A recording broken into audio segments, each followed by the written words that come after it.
Marx and Satan, Chapter 4, Too Late. A Housemaid's Revelation.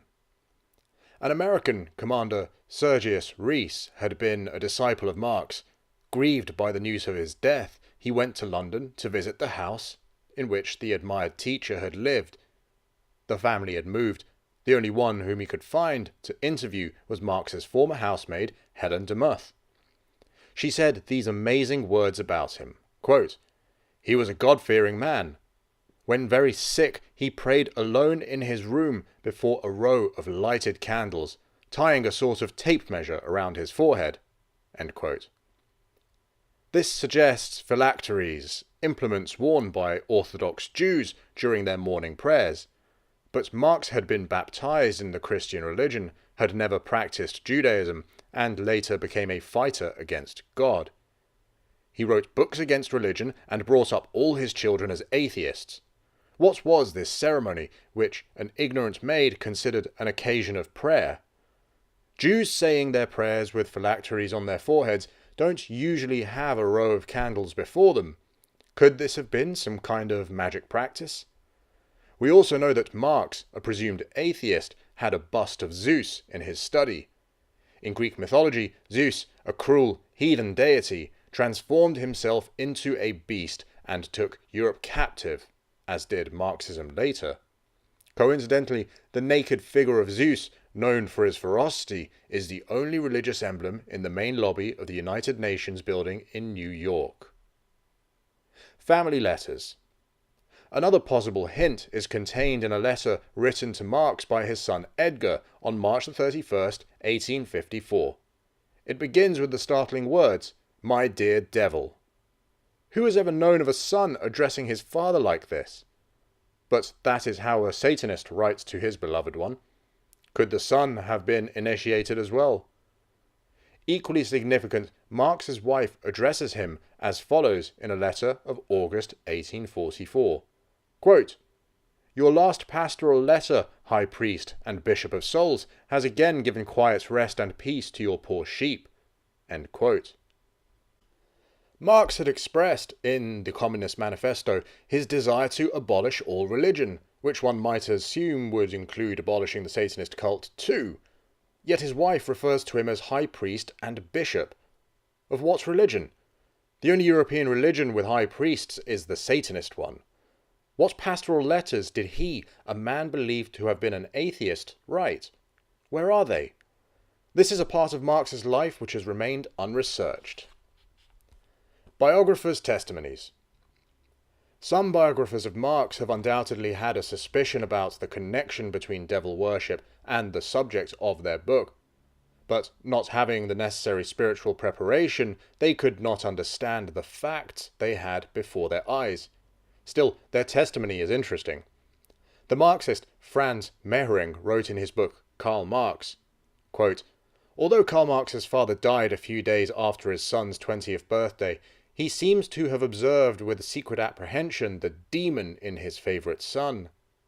Henry Marx did not think and could not have thought that the rich store of bourgeois culture which he handed on to his son Karl as a valuable heritage for life would only help to deliver the demon he feared."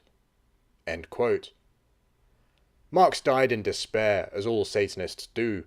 On May 25, 1883, he wrote to Engels, "How pointless and empty is life, but how desirable." Marx was a contemporary of great Christians, the composer Mendelssohn, the philanthropist Dr. Barnardo, the preachers Charles Spurgeon and General William Booth. All lived near him in London. Yet he never mentions them. They went unobserved. There is a secret behind Marx which few Marxists know about. Lenin wrote, "After half a century, not one of the Marxists has comprehended Marx." The secret behind Lenin's life. There was a secret behind Lenin's life too. When I wrote the first edition of the present book, I knew of no personal involvement of Lenin with any of the rituals of the Satanist sect. Since then, I have read The Young Lenin by Trotsky, who was Lenin's intimate friend and co-worker. He writes that Lenin, at the age of 16, tore the cross from his neck, spat on it, and trod it underfoot, a very common Satanist ceremony. There is not the slightest doubt that Lenin was dominated by Satanist ideology. How else could one explain the following quotation from his letter to Russian writer Maxim Gorky, dated 13th or 14th of November 1913?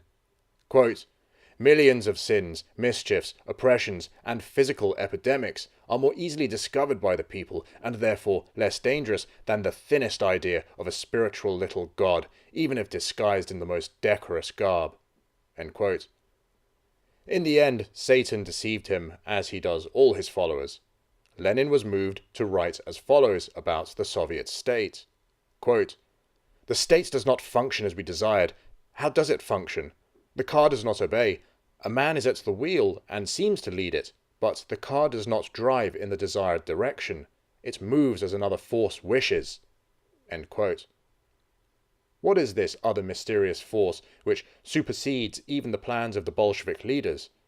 Did they sell out to a force which they hoped to master, but which proved more powerful than even they anticipated and drove them to despair? In a letter of 1921, Lenin wrote, quote, "I hope we will be hanged on a stinking rope. And I did not lose the hope that this would happen, because we cannot condemn dirty bureaucracy. If this happens, it will be well done." End quote. This was Lenin's last hope, after a whole life of struggle for the communist cause, to be justly hanged on a stinking rope. This hope was not fulfilled for him, but almost all of his co-workers were eventually executed by Stalin after confessing publicly that they had served other powers than the proletariat they pretended to help. What a confession from Lenin. "I hope we'll be hanged on a stinking rope." It is interesting to note that at the age of 13, Lenin wrote what could be called prophetic poetry, foretelling the bankruptcy in which his life would end. He had decided to serve mankind, but without God. And these were his words. Quote, "Sacrificing your life freely for others, it is a pity you will have the sad fate that your sacrifice will be completely fruitless." End quote. What a contrast to the words of another fighter, St. Paul the Apostle, who wrote toward the end of his life, quote, "I have fought a good fight, I have finished my course.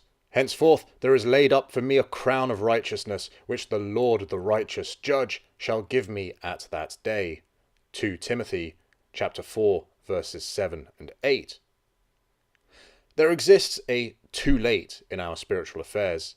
Esau repented with many tears for having sold his birthright, but the deal could not be undone, and Lenin, founder of the Soviet state, said on his deathbed, quote, "I committed a great error. My nightmare is to have the feeling that I'm lost in an ocean of blood from the innumerable victims. It is too late to return. To save our country, Russia, we would have needed men like Francis of Assisi. With 10 men like him, we would have saved Russia."